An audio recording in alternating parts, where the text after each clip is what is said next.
Right, so thank you very much. My name is Yasir Noori, and I actually had a look at the abstract book yesterday, and it appears to be that I'm going to be the only one who's going to be talking about 2D materials in this conference. So if you're interested in 2D materials or have interest or actually work in 2D materials, come and talk to me afterwards so that at least I don't feel isolated here, okay? All right, so before we talk about 2D materials, I just want to talk about growth techniques in general. I hope I don't offend anyone in here, but my understanding is that probably the best growth technique that you can get in terms of material quality and in terms of the control is MBE. And then you get other techniques like the CVD, ALD, and sputtering. Each one's got good advantages and disadvantages. But you might also agree that one of the least techniques in terms of the quality and control is electroplating. Electroplating is this technique that actually deposits materials with 1 micrometer per second deposition rate and porous materials with rough surfaces. But the whole aim of this talk is to actually convince you that we can deposit atomically thin materials by electroplating. Electroplating is cost effective. It's very easy to set up compared to all these techniques. It actually can selectively grow materials over predefined surfaces, predefined conductor surfaces. And that's actually a very good advantage. And it's actually room temperature as well, which is really important for 2D materials. So why we're interested in 2D materials in general? I mean, 2D material family offer you a lot of materials with direct band gaps.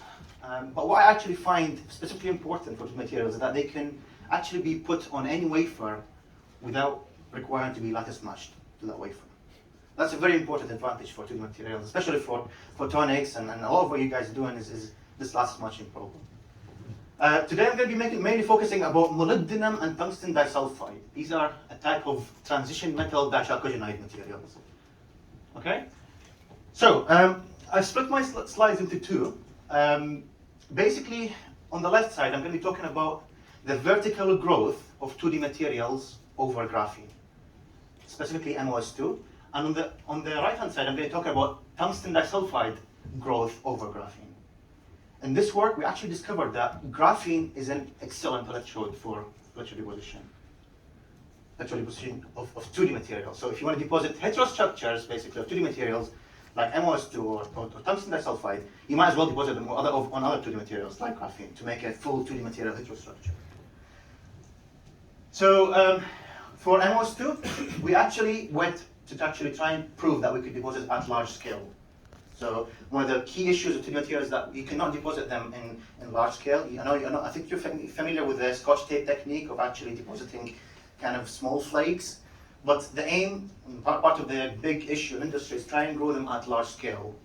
So we try to deposit this MOS2 material on graphene at large scale. So we just put a graphene sheet on a film, and then we put gold contacts, and then we actually deposited the MOS2 on the graphene.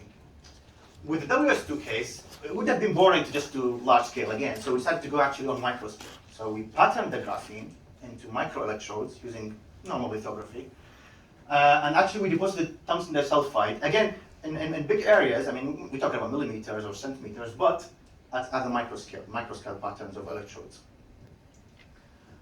To confirm that we actually have MOS2 and WS2, not just molybdenum or sulfur or tungsten or maybe some carbon, some contamination. We actually need to do Raman spectroscopy first. Raman is one way of confirming that there's materials in there, which is exactly what you expect it to be. And you've got very good Raman in terms of the intensity and the basically the intensity and the resolution. Same for both MOS2 and WS2. And you've got a Raman map of WS2 here, which sort of confirms that it's growing specifically on the graphene electrodes. There's something interesting about the Raman of MOS2, and the fact it's that actually the vibration modes of the molecules in plane and out of plane actually shift as you go from bulk deposition to few layers. So that's what you see here. We deposit a bulk material here, which is about 18 nanometers, and you get this sort of wave number shift. And as you reduce the thickness, you get smaller and smaller shift, basically, to actually so that they sort of get very close to each other to sort of. Here, this demonstrates about bi to tri-layer deposition. And then we did AFM on these materials. Again, MOS2 depositing for like, I'm here presenting two samples. One of them deposited for 10 seconds, and that one is 90 seconds. And in one of them we get a step height of 3.5 nanometers or so. That's basically MOS2 plus the graphene, so there's a both stack of these two. And in the second case, we have a slightly higher thickness of 90 seconds. With the MOS2 case, we also have several samples. Actually, we found that with WS2, it's much more controllable. So the growth is more like one monolayer every 10 seconds. And that's what you see here. You've got graphene step height, and then a graphene with a single layer of deposition of 10 seconds. And then after 1 minute and then 5 minutes, you get a gradual increase.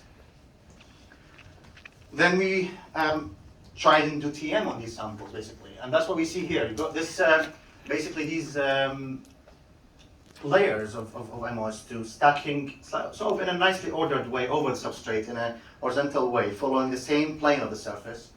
That's a 90-second sample. Actually, I think that's somewhere in between, but that's a 10-second sample, which is showing this tri-layer growth, basically. And you just about see a graphene layer here, right underneath it, underneath the MOS2. On the WS2 case, you get, again, more sample that is thick, basically, with nicely ordered layers. And the sample, the 10-second deposition, you get basically a monolayer of WS2. You can just about see it here under the graphene. That's the graphene area, and then you've got tungsten and sulfur atomic atoms basically sticking out of this. You can just about see them here, basically, but it's very vague. Basically. It's very sort of fuzzy. So all of that basically is vertical growth of MOS2 and WS2 over graphene. What I also want to show you is that we could actually grow these materials laterally. One of the interesting things about grow them laterally, and one of the traditions of doing electroplating in general, is that when you grow over these, in electroplating you grow over a conductor. But if you could actually grow over an insulator, like in this case, that offers some unique advantages. Because you could use the insulator as a sort of gate, a bottom gate for a transistor. Or you could use the insulator as a sort of guiding material. If it was silicon nitride, for example, it could be very useful in this case. So, but that requires, to grow these materials laterally, you need some kind of unique design of an electrode.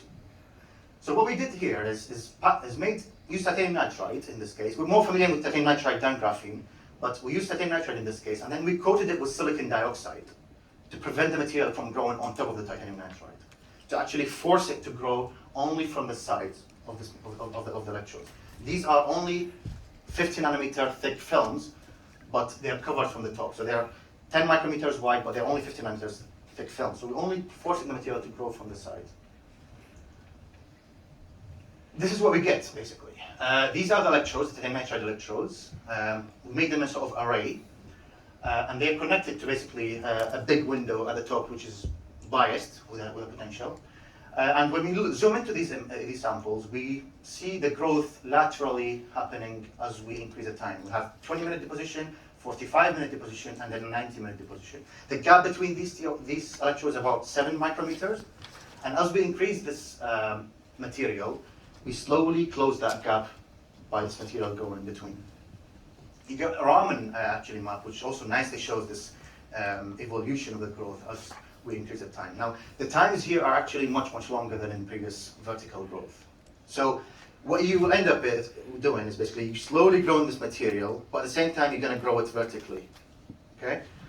And that's what we wanted to find out about in this slide, basically. We did AFM, basically, images of these samples. Again, 20 minutes, 45 minutes, and then 90 minutes. But what we found out in the AFM is that first, the growth is linear with time. And second, the growth is actually 20 times faster laterally than it is vertically. So somehow, the surface of the silicon dioxide is playing an important role in speeding up the growth in the lateral direction. So this sort of offers some unique ideas in which you could actually modify the surface and its charge to sort of increase the growth rate, basically. We also did TM images, and that's what you have. That's what you could see here about this bright area is what this lateral growth is, and the higher magnification images shows this sort of ordering of these materials over the substrate. And then the fact that we have arrays of these electrodes means we could actually probe them and see what we get in terms of the current and the optoelectronic performance. So we first did electrical characterization. We got, after 20 minutes, we don't see any current, because there's no connection. But after 45, you could just about start seeing current in the nanocurrents ranges. And then at higher deposition rates, when the gap is fully closed, you get about microamp current. Then we try to excite these materials with a laser source and see whether we could actually use it as a photodetector, basically. So we probe these arrays of detectors, and that's what you see here is this sort of current changes as you get increasing as you shine light on it, basically. And we found that photoresponsivity of these materials is about 1 milliampere watt, basically. Remember, this is a very thin material, so we're talking about 10 to 20 nanometer, but most of the light will go through. And ideally, you want to put this material in a sort of way so that you excite it laterally, so that you increase the performance. But this is actually competitive to what ALD and sputtering can do in terms of material growth for 2D materials specifically. So I hope I've shown you that first, graphene works as a good conductor and as a good electrode for 2D material growth. I hope I've showed you that deposition is capable of depositing these materials, MOS2 and WS2, over graphene, vertically as well as laterally. That's pretty much it. Thank you very much for listening. I'm happy to take any questions.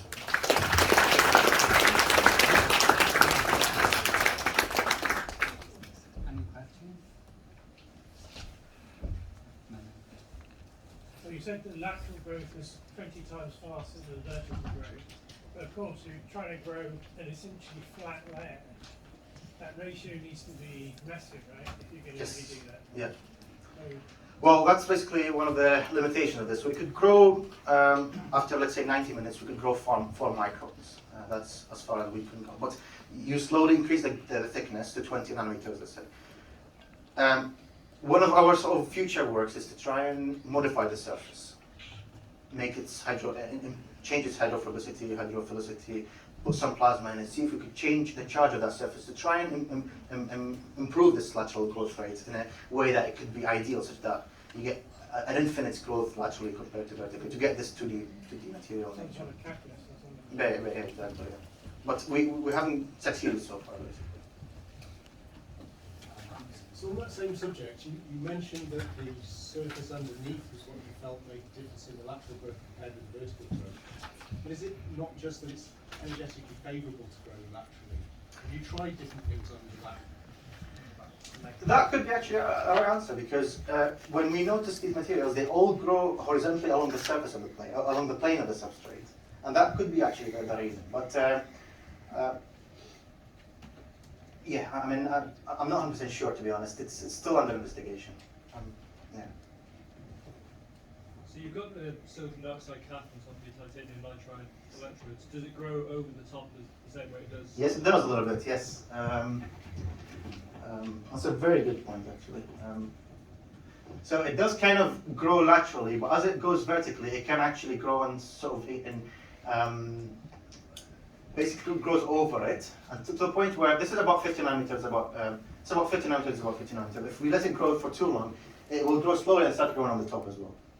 And that sort of goes back to your point, because it is growing vertically, but once it sees the silicon dioxide surface, it'll start to grow very quickly that way. And that's what's actually happening. It's a very good point.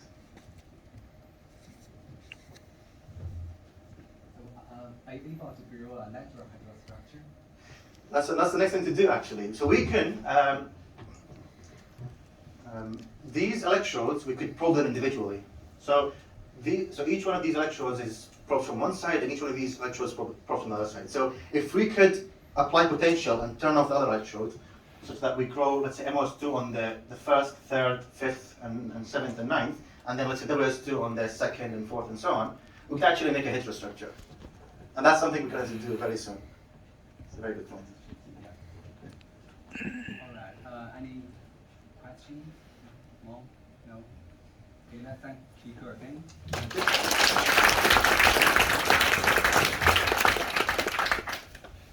The next paper is from machine. And it's going to talk about the electron transport.